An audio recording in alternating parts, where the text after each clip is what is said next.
నమస్తే, welcome to Bell TV. Voice of voiceless. Panchayat ఎన్నికలకు బిల్లులు చెల్లించకుండానే మరి రేవంత్ సర్కార్ ఎన్నికలకు పోతుందా? ఇప్పటికే ఎన్నికల నిర్వహణను సమగ్రమైనటువంటి రిపోర్టును తెప్పించుకుంటున్నటువంటి రాష్ట్ర సర్కార్ ఎన్నికలకు సిద్ధమవుతుంది. మరి దాదాపు 600 కోట్లకు పైగా ఉన్నటువంటి బిల్లులను చెల్లించకుండా రాష్ట్ర ప్రభుత్వం ఎన్నికలకు ఏ విధంగా పోతుందనే ప్రశ్ననే ఇప్పుడు గ్రామ స్థాయిలో జరుగుతున్నటువంటి ఆసక్తికరమైనటువంటి చర్చ.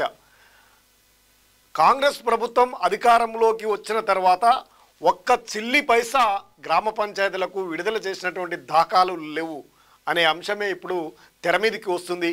ఇటువంటి సందర్భాల్లో మరి ఏ విధంగా ఎన్నికల నిర్వహణకు వెళ్తారు అనే అంశమే ఇప్పుడు కీలక అంశంగా మారింది. గత బీఆర్ఎస్ ప్రభుత్వంలో సర్పంచులకు చివరి ఎన్నికలకు కంటే ముందు మాత్రమే సర్పంచుల యొక్క బిల్లులు నిలిచిపోతే ఇప్పుడు అధికారంలోకి వచ్చిన నాటి నుండి ఒక్క పైసా కూడా కాంగ్రెస్ ప్రభుత్వం గ్రామ పంచాయతీలకు విడుదల చేయలేదు.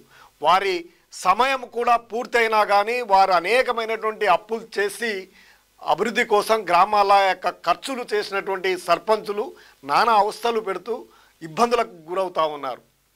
ఎన్నికల సమయంలోనూ అనేక ఖర్చులు పెట్టి సర్పంచులైనటువంటి తాము తర్వాత విధి నిర్వహణలో గ్రామాల యొక్క అభివృద్ధి కోసం, పారిశుద్ధ్యం కోసం, ప్రభుత్వం ఇచ్చినటువంటి గ్రాంట్స్ కోసం అప్పులు చేసి తాము ఇప్పటికే పెట్టుబడులు పెట్టి ఉన్నాం, బిల్లులు మాత్రం పాస్ కావడం లేదు అనే ఆందోళనను వ్యక్తం చేస్తున్నటువంటి సందర్భంలో మరి ఏ విధంగా ఎన్నికల్లోకి వెళ్తారు? ఎన్నికల సమయంలో, సాధారణ ఎన్నికల సమయంలో రేవంత్ రెడ్డి ప్రతిపక్ష నేతగా, పార్టీ నేతగా ఉన్నటువంటి రేవంత్ రెడ్డి బిల్లులు చెల్లించాకే ఎన్నికలకు వస్తామని హామీ ఇవ్వడం జరిగింది.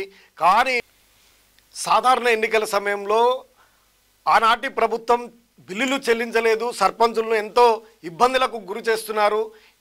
ప్రభుత్వం రాగానే మీ పాత బిల్లులను, బకాయిలను చెల్లిస్తాం, మళ్ళీ ఎన్నికలకు బిల్లులు చెల్లించిన తర్వాతనే ఎన్నికల్లోకి వస్తామని హామీ ఇచ్చినటువంటి రేవంత్ రెడ్డి మాట తప్పి ఇప్పటివరకు రాష్ట్ర ప్రభుత్వం ఏర్పడి దాదాపు 20 నెలలు దాటిన పైసా కూడా ఇచ్చినటువంటి పాపాన పోలేదు. దీంతో సర్పంచులు, గతంలో ఎన్నికైనటువంటి సర్పంచులు నానా అవస్థలు పడతా ఉన్నారు. అప్పులు చేసి గతంలో చూసాం, చాలామంది కూడా ఆత్మహత్యలకు సిద్ధమైనటువంటి పరిస్థితి కూడా రాష్ట్రంలో ఏర్పడ్డది. ఇప్పుడు తీవ్రమైనటువంటి మనోవేదనకు గురవుతున్నారు. వారి యొక్క పాలన అయిపోయిన తర్వాత ప్రత్యేక అధికారులు, కార్యదర్శులు ఇన్ఛార్జీలుగా కొనసాగుతూ ఉన్నారు. ఇప్పుడు వారి కూడా అదే పరిస్థితి ఉంది. అనేక కనీసము అత్యవసరమైనటువంటి పనులకు మాత్రమే వాళ్ళు చేస్తూ ఉన్నారు. ఎక్కడ కూడా అభివృద్ధి కానీ, పల్లెల్లో పాలన అనేది కనిపించడం లేదు. అటువంటి పరిస్థితుల్లో కనీసం అత్యవసర పనులకైనా ఖర్చు పెడితే తమకు బిల్లులు రావడం లేదనేది కార్యదర్శుల యొక్క మనోవేదన కనిపిస్తూ ఉంది. వారు ఆందోళన చెందుతూ ఉన్నారు. అనేకమైనటువంటి అప్పులు చేసి మేము పెట్టుబడులు పెడుతున్నాం గ్రామ పంచాయతీలకు సంబంధించినటువంటి అంశాన్ని చెప్తున్నటువంటి పరిస్థితుల్లో మరి కనీసం బిల్లులు చెల్లించకుండా రాష్ట్ర ప్రభుత్వం మరి ఏ విధంగా ఈ ఎన్నికల్లోకి పోతుంది? సుమారుగా రాష్ట్ర వ్యాప్తంగా 600 కోట్లకు పైగా ఇప్పటికీ బిల్లులు పెండింగ్లో ఉన్నటువంటి పరిస్థితి. కాంగ్రెస్ ప్రభుత్వం అధికారంలో వచ్చిన నాటి నుండి చిల్లి గవ్వ కూడా ఇవ్వలేదు అనేది వారి యొక్క ఆవేదనగా కనిపిస్తూ ఉంది. ఇక ఎక్కువ మంది ఇప్పుడు బీఆర్ఎస్ పార్టీలో ఉన్న వాళ్ళంతా ఇప్పుడు గుత్తగా కాంగ్రెస్ పార్టీలోనే ఎక్కువ మంది సర్పంచులు వచ్చి చేరడం జరిగింది. వారంతా ఇప్పుడు పార్టీలో ఉండి ఏమీ మాట్లాడలేక, ఎవరికి చెప్పుకోలేక నానా అవస్థలు పడతా ఉన్నారు గ్రామ సర్పంచులు. గతంలో పనిచేసినటువంటి వారు ఇప్పుడు మాజీలు అయ్యారు. మరి ఇప్పుడు ఎన్నికలు జరిగితే వారి బిల్లులు పరిస్థితి ఏంటిది అనేదే ఇప్పుడు ఆందోళనకరంగా ఉన్నటువంటి పరిస్థితి.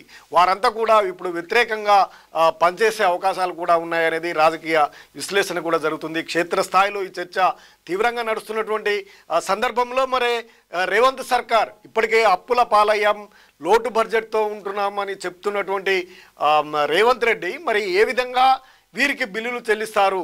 కొత్త పంచాయతీకి ఎన్నికై కొత్త బాడీ వచ్చినట్లయితే మరి వీరి పరిస్థితి ఏంది అనే ఆందోళన వారిలో వ్యక్తమవుతుంది.